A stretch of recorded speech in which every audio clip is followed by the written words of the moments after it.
Yo, what is up, ladies and gentlemen? Welcome back to the channel, and on today's episode we are going to be doing something brand new. We're going to be breaking down someone else's competition footage, and that's going to be my buddy Chad the Dad Myers. So for those of you who don't know who Chad the Dad Myers is, he's an active competitor in the IBJJF scene. He's also been featured on Fight to Win multiple times, and he's also the founder and instructor of Flow State Jiu-Jitsu. Recently, Chad reached out to me and asked if I break down a no-gi competition he recently did against a guy who was 200 plus pounds, and I said, okay. So with all that out of the way, let's get into this breakdown. So after the slap bump, Chad is going to grab his opponent's arm and then sit into a butterfly type position, which is probably what I would do as well. I want to get under an opponent this big. I don't want to wrestle and stand up with somebody this big, because if they snap me down, then all of that weight is going to be on my body, which is what I don't want. So Chad here is literally just going to be playing a very standard game here. He's going to keep his opponent's pressure off of him by creating frames, creating angles, and his opponent is going to try to go for an ankle lock position, but Chad is going to shoot his leg through,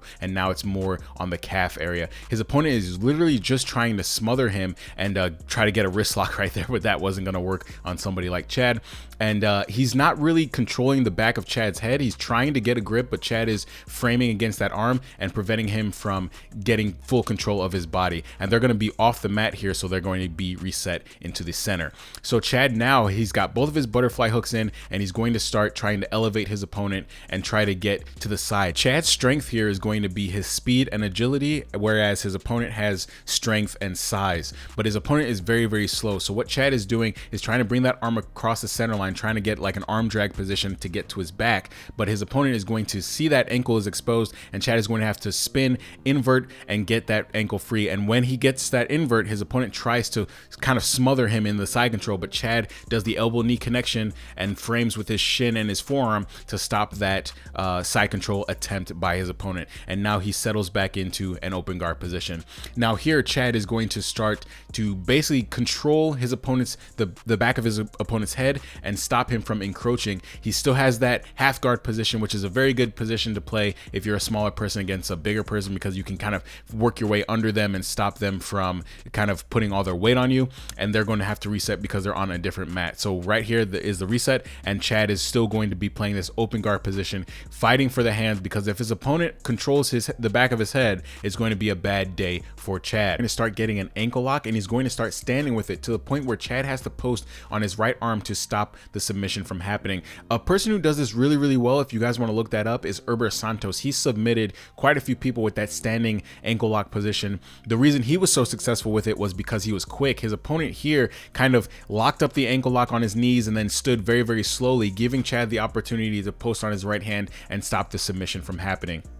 Now notice what Chad is doing in this half guard position. He's controlling his opponent's left arm so his opponent can't grab the back of his head, because like I said earlier, if his opponent grabs the back of his head, he can really start putting a lot of pressure onto Chad. And this boy is a big boy. This dude is like at least 230 from what I'm looking at here, and that's pressure you don't want on your body. So Chad is still playing this defensive half guard position here, and he's doing a very good job of framing and doing all the traditional techniques you would do against somebody who's bigger. This is just going to be another camera angle, and as you can see, he's controlling his opponent's right arm, keeping his feet in his opponent's hips and pushing him away. And now he starts to get up into that position. He almost had an arm drag position, which is I think what he was looking for this entire match, trying to bring that arm across and use his speed to get to his opponent's back, but he wasn't able to solidify it there. And now his opponent starts to weave his right arm in between the legs and tries to start encroaching on the head. And Chad is using both of his arms on his opponent's left arm to push him away and frame away and stop him from grabbing the back of his head. Now what I believe Chad's opponent is trying to do is bring his legs and his knees together, sit his weight on top of the knees,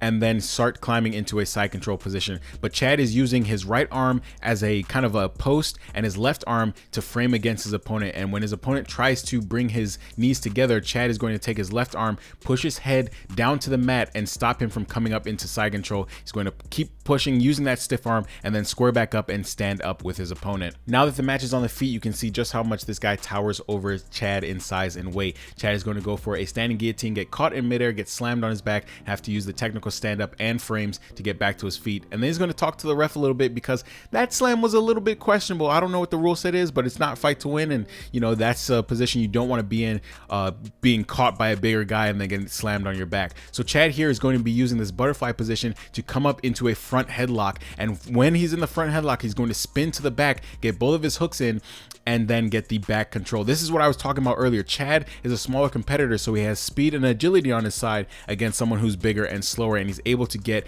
both hooks in and start attacking the back position. Now I can't see Chad's hand position in this area, but I'm going to assume that he is taking a breather because he's been playing a lot of defense for basically the majority of the match, and now he's finally in a position where he can start initiating some of his offense. So I can't see the hand position, can't see the hand fighting, but in this clip here, Chad is going to be able to kind of bring his opponent to his back. So I don't know if it was the bigger guy falling over or Chad pulling or a combination of both, but Chad was able to finally get into a back taking position, score his points, and now he is fighting for the neck control to finish the fight. Now I can't really see the hand fighting position, but I know Chad, after submitting me in Nogi Worlds with his back taking position, his back control and choking ability from this position is very, very strong. So as you can see kind of here, he's fighting his opponent's arms, trying to get his hand underneath his opponent's neck. His opponent is able to get his back to the mat, and Chad has to bail, tries to go to mount, not able to go to mount, and ends up standing up. And now Chad can utilize his speed because his opponent is now playing a guard position, and Chad is finally on top. His opponent is going to end up standing though, and they're going to walk back to the center of the mat. So here Chad is going to grab grips and then sit to the butterfly guard, because I'm sure at this point he knows that his opponent cannot really effectively pass his guard. His opponent kind of lazily falls on the legs and tries to do what he was doing for the entire match, which hasn't been that effective on Chad, I think, because Chad has the speed and the frames necessary to kind of withhold or withstand this onslaught. So Chad is going to end up playing this half guard position here, and he's had some success, and he's going to try to do the exact same thing that he did before to get to his opponent's back. So he's going to grab the arm, go on a 2-on-1 grip, and use that to get an arm drag position and come up immediately and start getting to the back. His opponent is slow to kind of react, but when Chad tries to get his hooks in, his opponent is going to Granby roll and then stand back up immediately, which is the defense he probably wanted to do when Chad got that position the first time around. So that was a very good counter and defense from his opponent, from reading what happened to him getting his back taken the first time.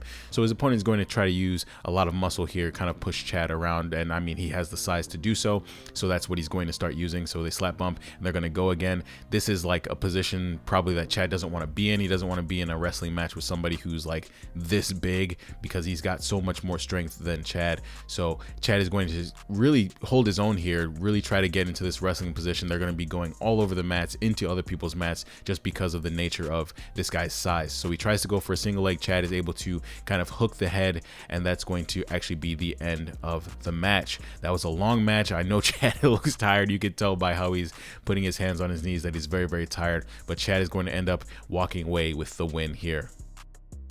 So the major takeaway here is that Chad utilized a basic framing and angle game to keep a bigger, stronger opponent off of him. He controls his opponent's shoulder, controls the wrist, making sure his opponent can't grab the back of his head, and uses a knee shield to keep the weight off of him. And that's something you're going to have to learn, especially if you're in a lighter weight class like the Rooster, light feather, featherweight, because most people in your gym, whether you're sparring or in competition, they're going to be bigger than you. That's just how it shakes out. So you're going to have to learn how to utilize these angles and frames to keep bigger, stronger people off of you. So that's the major takeaway, and I think Chad did a very good job doing that in this match. So ladies and gentlemen, that is the end of the video. Thank you guys for watching, and thank you guys for being the test group for this new thing I'm doing where I break down other people's competition matches. If you have a competition match you want to send me, hit me up on Instagram. We'll get to talking and see if we can put it on the channel. So that's all I have for this one. I'll catch you guys on the next one. Peace.